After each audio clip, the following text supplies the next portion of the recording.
Doctor Yunus সূরা তিনি বলেছেন যে বিগত স্বৈরাচার সরকার ১৭ বছরে যা করতে পারে নাই উনি নাকি ১৭ মাসে তার চেয়ে বেশি করেছেন।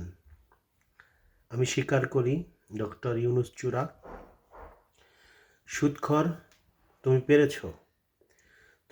তুমি পেরেছ শিক্ষা ব্যবস্থার বাংলাদেশ ধ্বংস করা, তুমি পেরেছ অগণিত মানুষকে হত্যা করা, তুমি পেরেছ বাংলাদেশটাকে ধ্বংস করা, তুমি পেরেছ শেখ হাসিনার উন্নয়নের সমস্ত পরিকল্পনা ধ্বংস করে দিয়া, তুমি পেরেছ বাংলাদেশকে একটা জঙ্গি রাষ্ট্রে পরিণত করার জন্য, তুমি পেরেছ বিধবাদের ভাতা কেড়ে নেয়া, তুমি পেয়েছ বয়স্ক মানুষের ভাতা কেড়ে নেয়া, তুমি পেরেছ বহির্বিশ্বের মানুষের সাথে সম্পর্ক বিচ্ছিন্ন করে দেয়া, তুমি পেরেছ সাধারণ মানুষের অন্য দেশে ভ্রমণ বা চিকিৎসা করার ব্যবস্থা এটাও ধ্বংস করতে পেরেছ, তুমি পেরেছ মানুষের সাথে মানুষের ভেদাভেদ সৃষ্টি করা, তুমি পেরেছ শিক্ষার্থী যারা ভার্সিটিতে কলেজে পড়ে তাদেরকে সন্ত্রাসী বানানো, যা তাদেরকে মানুষ আজকে দেখলে রাস্তায় আর চোখে তাকায়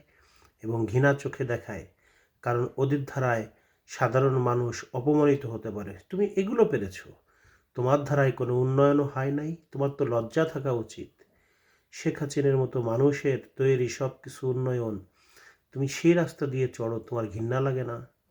তুমি আসলে নির্লজ্জ বেহায়া লোক, তোমার কোনো লজ্জা শরম নাই।